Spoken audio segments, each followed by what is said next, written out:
வணக்கம். வக்ரதுண்ட மகாகாய சூரியகோடி சமப்பிரப அவிக்னம் குருமே தேவ சர்வகாரியேஷு சர்வதா. தென்னாட்டுடைய சிவனே போற்றி, என் நாட்டவர்க்கும் இறைவா போற்றி. நண்பர்களே, இந்த புத்தம் புதிய காணொலியில் உங்கள் அத்துணை பேரையும் வரவேற்பதில் மிக்க மகிழ்ச்சி கொள்கிறேன். அதாவது இன்னைக்கு நம்ம பேச போறது முக்கியமான ஒரு தலைப்பு. இந்த ஆங்கில புத்தாண்டு பிறந்து இப்போ அடுத்தது என்ன நடக்க போகுது அப்படிங்கிற கேள்வி எல்லாரோட மனசுலயும் இருக்கு.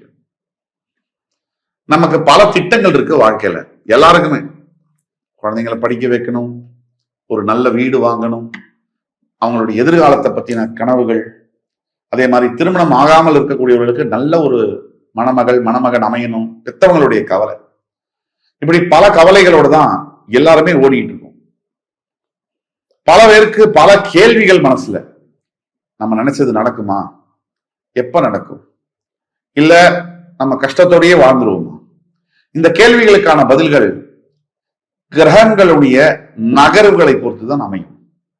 அந்த வகையில மகா சனிப்பெயர்ச்சி மார்ச் 6ஆம் தேதி வரவிருக்கின்ற வாக்கிய பஞ்சாங்கப்படி கும்பத்திலிருந்து மீனத்திற்கு பெயரவிருக்கின்ற சனி பகவான்.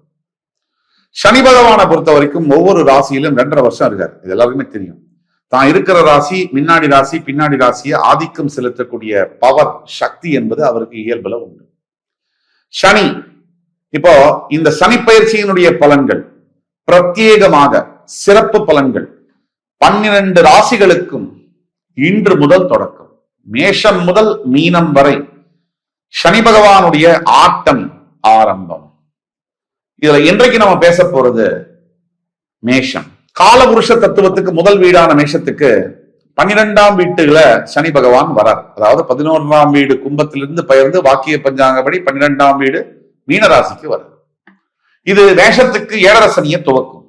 அதுல சந்தேகமே தேவையில்லை. மேஷராசியை பொறுத்த வரைக்கும் செவ்வாய் பகவானுடைய வீடு அப்படிங்கிறதுனால சனிக்கு பகை வீடுன்னு சொல்லலாம். மேஷத்துல போய் சனி நீச்சமே ஆயிடுவார், அவ்வளவு பகை. மேஷராசிக்காரர்களுக்கு 12ஆம் இடம் விரயஸ்தானத்துல வரக்கூடிய விரய சனி என்னென்ன மாறி பலன்களை தருவார், என்னென்ன மாறி யோகங்களை தருவாரா, தந்தால் என்ன யோகங்களை தருவார்? இப்போ சனி பயிற்சியை பத்தி பார்க்கும்போது 11ஆம் வீட்டுல சனி இருந்த வரைக்கும் மேஷத்துக்கு கூதூகலம், கொண்டாட்டம் தான். உடனே பல பேர் கமெண்ட்ஸ்ல அப்பவுமே எனக்கு சரியாதான் இல்லை, 10 வருஷமாவே சரியில்லை, 5 வருஷமாவே சரியில்லை அப்படி சொன்னீங்கன்னா உங்களுடைய பிறப்பு ஜாதகத்துல ஏதோ ஒரு தவறு இருக்கு. அந்த பிரச்சனையின் மூலியமா தான் அந்த அவஸ்தைகள் நடந்திருக்குமே தவிர சனி பகவானுடைய தாக்குதல்னால நடந்திருக்காது. அப்ப சனி பகவானை பொறுத்த வரைக்கும் சனினா யாருன்னு தெரிஞ்சுக்கணும். பயிற்சி ஆகிறதுக்கு முன்னாடி சனி ஒரு முழு பாவகிரகம். யாரையுமே தண்டிக்கணும், தண்டனை கொடுக்கணும், வருத்தப்படுத்தணும் அப்படிங்கிறது சனியுடைய நோக்கம் இல்லை. சனி ஈஸ்வரன், ஈஸ்வர பட்டம் பெற்ற சனி பகவான் தர்மத்திற்கு காரகத்துவம் பெற்றவர். நாம கூட தர்மத்தோட வழியில நடக்காம தான் இருப்போம். சனி என்றுமே தர்மத்துக்கு புறம்பா அவர் நடக்கவே மாட்டார். அந்த விஷயத்தை பொறுத்தவரை நீங்க உறுதியா இருக்கலாம். மேஷத்திற்கு லாபஸ்தானத்திலிருந்து விரயஸ்தானத்துக்கு வரக்கூடிய சனி. முதல்ல என்னென்ன மாறுதல்கள் நடக்கும் சனி பயிற்சினால்? இந்த வீடியோ தொகுப்பு எப்படின்னா, சனி பயிற்சினால் என்ன நடக்கும், பாசிட்டிவ் என்ன, நெகட்டிவ் என்ன, அடுத்த 2.5 வருஷத்துக்கு நம்ம வாழ்க்கையில எதை எதிர்பார்க்கலாம், அடுத்தது பரிகாரம் ஏதாவது இருக்கா, இவ்வளவுதான் சுருக்கமா. சனி பகவானுடைய இந்த பயிற்சி மூலியமா மேஷத்திற்கு தாக்குதல்கள் இருக்குமா அப்படின்னு கேட்டா கண்டிப்பாக தாக்குதல்கள் இருக்கும். உடனே நெகட்டிவா பேசுறீங்க, உண்மையை சொன்னா நெகட்டிவ், பாசிட்டிவா பேசினா உருட்டுறாரு.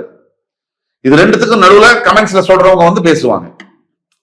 அதாவது எதை எடுத்தாலும் குறை சொல்லக்கூடிய ஒரு கும்பல் அப்படிங்கிறது இருப்பாங்க. நம்ம நல்லதை செஞ்சாலும், நம்ம என்னதான் நல்லது சொன்னாலும், அதாவது எல்லாத்துலயுமே எல்லா விஷயத்திலுமே நல்லது கெட்டது சேர்ந்தே தான் இருக்கும்.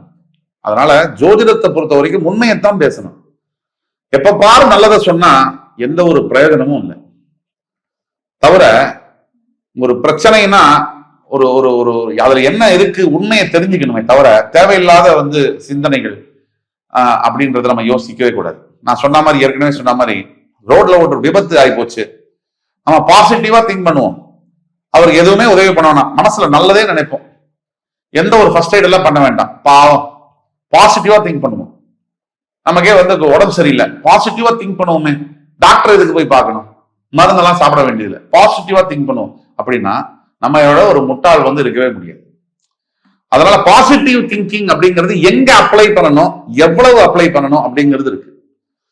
நம்ம செய்ய வேண்டிய கடமைகளை செய்துவிட்டு பாசிட்டிவ் திங்கிங் அப்ளை பண்ணணும். இப்போ சனி பகவான் 12ஆம் இடத்துக்கு வந்ததுனால 7.5 சனியுடைய தாக்கத்துல முதல் பாசிட்டிவ் என்ன விஷயம் அப்படின்னா, அவர் விரய சனி, காலபுருஷ தத்துவத்துக்கு விரயஸ்தானம் தவிர குரு பார்வை அவர் மேல விழப்போடுது. இதெல்லாம் பாசிட்டிவ். பாசிட்டிவா நமக்கு என்ன பலன்கள் அப்படின்னா, கண்டிப்பா ரியல் எஸ்டேட் துறையில பிசினஸ் பண்ணக்கூடியவர்கள், அதே மாதிரி ஹோல்சேல் டீலர்ஷிப் பண்ணக்கூடியவர்கள், ஹோட்டல் நிறுவனங்களை நடத்துபவர்கள், விவசாயம் சார்ந்த தொழில்களை செய்பவர்கள், ஆர்கானிக் ப்ராடக்ட்ஸ் ஷோரூம் வைத்திருக்கக்கூடியவர்கள், அல்லது சனி சம்பந்தப்பட்ட எந்த ஒரு தொழில், வாஷிங் லிக்விட் டீலர்ஷிப், இந்த மாதிரி தொழில்களை செய்யக்கூடியவர்களுக்கு, வேலைகளை செய்யக்கூடியவர்களுக்கு யோக காலமாக இது அமையும். தொழில் சம்பந்தப்பட்டு யோகமா இருக்கும். 12ஆம் வீடு என்பது தூக்கம், அயன சயனஸ்தானம், தாம்பத்தியம் தவிர வந்து அக்கல்ட்டுன்னு சொல்லுவாங்க. சில பியாண்ட் த டைமென்ஷன் திங்க் பண்ணக்கூடியது 12. நம்ம எதுவுமே யோசிக்க முடியாத அவுட் ஆஃப் த பாக்ஸ் யோசிக்க வைப்பது 12. இதெல்லாம் 12 பித்ருக்களை குறிக்கக்கூடியது. இது மாதிரிலாம் 12ஆம் ஸ்தானம் என்பது நிறைய விஷயங்கள் இருக்கு. பித்ருக்களுக்கு நாம் செய்ய வேண்டிய கடமைகளை சொல்வது, இறந்து போன முன்னவர்களை பத்தி சொல்வது, எல்லாமே 12ஆம் வீடு. அப்ப 12ஆம் வீட்டில் சனி இருக்கும் போது மேஷராசி என்பவர்கள் கண்டிப்பாக நீங்கள் செய்ய வேண்டிய தர்ப்பணம், முன்னோர்களுக்கு செய்ய வேண்டிய திதி, அமாவாசை திதி தர்ப்பணங்களை ஒழுங்கா செய்யும். 2, உங்களுடைய மனம், சனி வந்து 7.5 சனினா சந்திரன் அஃபெக்ட் பண்ணாதான் சனி 7.5 சனி. சந்திரன் என்பது மனம். அந்த மனத்தை அஃபெக்ட் பண்ணும்போது உங்களுடைய மனம் என்பது சலனப்படும், மனம் கொஞ்சம் பயப்படும், பதட்டமாகும். இது எல்லாமே நேச்சுரலா வரும். இந்த மனதை காப்பாற்றுவது சாதாரண விஷயமே அல்ல. லுக்ஸ் லைக் வெரி ஈஸி, ஆனா அது அப்படி ஈஸி அல்ல. மனம் கையாளுறது வந்து ஒரு 10 நாடு வந்து நீங்க பிரசிடென்ட், அதை கூட நீங்க கவர்ன் பண்ணிடலாம். உங்க மனசை வந்து கவர்ன் பண்ணிட்டீங்கன்னா எதை வேணா நீங்க கவர்ன் பண்ண முடியும். மனசை கண்ட்ரோல் பண்ணிட்டீங்கன்னா. இப்ப மனசை எப்படி கையாளுறது? மனசை முதல்ல கண்ட்ரோல் பண்ண நினைக்காதீங்க, அதை மேனேஜ் பண்ண நினைங்க. மனம் அது எப்போ நம்மளுடைய ஒரு கட்டுப்பாட்டுக்கு வரும், இல்ல மனம் எப்படி வந்து நம்ம சொல் பேச்சை கேட்கும், இல்ல மனம் எப்படி நம்ம வந்து சரியான விதத்துல சிந்திக்க வைக்க முடியும், மேனேஜ் பண்ண முடியும் அப்படின்னா தியானத்தின் மூலியமா தான். இந்த சனி வந்து வந்த உடனே மனசை முதல்ல உடைப்பார், உங்களோட தைரியத்தை உடைப்பார், உங்களுடைய திறமையை உடைப்பார், உங்களுடைய கான்பிடன்ஸ் நம்பிக்கையை வந்து உடைப்பார். இதெல்லாம் சனி வேலை பண்ணுவார். உங்களோட உறவுகள் ரொம்ப பிடிச்சவங்க யாரோ அவங்கள வந்து பிரச்சனை பண்ணுவார். உங்களுடைய யார் உங்களுக்கு ரொம்ப வேண்டப்பட்டவங்களோ அவங்கள உங்களுக்கு பிரிக்க பார்ப்பார். உங்களுடைய பண முன்னேற்றங்களை தடுக்க பார்ப்பார், தாமதங்களை ஏற்படுத்த பார்ப்பார். வேலையில கொஞ்சம் வொலாட்டிலிட்டி, நிலையற்ற தன்மைகளை செய்வார். இதுதான் விரய சனி செய்யக்கூடியது எல்லாமே. அவர் உங்களுக்கு 10ஆம் இடத்திற்கும் 11ஆம் இடத்திற்கும் அதிபதி, தொழில் ஸ்தானத்துக்கும் லாபஸ்தானத்திற்கும். முக்கியமா வேலையில கொஞ்சம் பிரச்சனைகளை கை வைப்பார். இப்ப எங்கெங்க கவனமாக இருக்கணும்னா, வேலை செய்யற இடத்துல கம்முன்னு கிட்டத்தட்ட சாமியார் மாதிரி செய்கிற வேலையை ஒழுங்கா செஞ்சுட்டு நமக்கு எல்லாம் எந்த ஒரு பிரதிபலனையும் எதிர்பார்க்காம 2 வருஷம் இருக்கணும். புதுசா ஒரு பெரிய வேலை கிடைச்சிருக்குன்னு இந்த நேரத்துல மாறக்கூடாது, ஏன்னா அந்த வேலையிலையும் ஆபத்து வந்துடும். இப்ப இதுதான் இன்னொரு விஷயம். நீங்க கவனமாக இருக்க வேண்டிய விஷயம் உடல் ஆரோக்கியம். விரயஸ்தானத்துல சனி வந்து விரய சனியா 7.5 சனியா வரும்போது உடல் ஆரோக்கியத்துல கண்டிப்பா கவனம் தேவை. இன்னொரு முக்கியமான விஷயம், நீங்க உறக்கத்தை கரெக்டான நேரத்துல தூங்குறது, கரெக்டான நேரத்துல எழுந்துக்கிறது, உங்களுடைய வேலைகளை கடமைகளை தவறாமல் செய்வது, எளிமையாக இருப்பது, ரொம்ப பொறுமையை கடைபிடிக்க வேண்டியதெல்லாம் செய்யணும். பொறுமை, எளிமை, கடமை, இந்த 3ம் தாரக மந்திரமாக வைத்துக் கொள்ள வேண்டும். அப்போ 3 நல்ல விஷயங்கள் என்ன, 3 கவனமாக இருக்க வேண்டிய விஷயங்கள் என்னன்றதை பத்தி பேசணும். பரிகாரங்கள் அப்படின்னு எடுத்தோம்னா மேஷராசிக்கு கண்டிப்பாக பரிகாரங்கள் உண்டு. ஈஸ்வர பெருமான், சனி ஈஸ்வரன், எங்கெங்க உங்க வீட்டுக்கு பக்கத்துல சிவன் கோவில்லாம் இருக்கோ அந்த சிவன் கோவிலுக்கு போயிட்டு ஒவ்வொரு சனிக்கிழமை தோறும் அர்ச்சனை செய்து தான தர்மங்கள், அன்னதானம் செய்வது ரொம்ப நல்ல பலனை செய்யும். சரி, இதெல்லாம் பண்ண முடியல அப்படின்னா தினசரியே 10 நிமிஷம் ஈஸ்வர பெருமானை நினைச்சு தானம் பண்ணுங்க. 108 முறை ஓம் நம சிவாய நமக இந்த மந்திரத்தை சொல்லுங்க, அல்லது சனி காயத்ரி என்று சொல்லக்கூடிய ஓம் காகத்வஜாய வித்மஹி கட்கஹஸ்தாய தீமஹி தன்னோ மந்த பிரச்சோதயாத் இந்த மந்திரத்தை சொல்லுங்க. தவறாமல், பயப்படாமல், தைரியமாக நல்ல எண்ணங்களை, நல்ல வார்த்தைகளை நீங்கள் பயன்படுத்தி நல்ல செயல்களை செய்யும் போது சனியுடைய தொந்தரவு என்பது முற்றிலுமாக இருக்காது. யோகத்தை அவர் செய்ய ஆரம்பிச்சிருவார். இது சத்தியமான உண்மை. இந்த எபிசோடு உங்களுக்கு பிடிச்சிருக்கும்னு நம்புறேன். அடுத்த வரும் எபிசோட்ல வேறொரு சந்தர்ப்பத்தில் மறுபடியும் உங்கள் எல்லோரையும் சந்திக்கும் வரை உங்களிடமிருந்து விடைபெறுவது உங்கள் சுபாஷ் பாலகிருஷ்ணன். நன்றி, வணக்கம், வாழ்க வளமுடன்.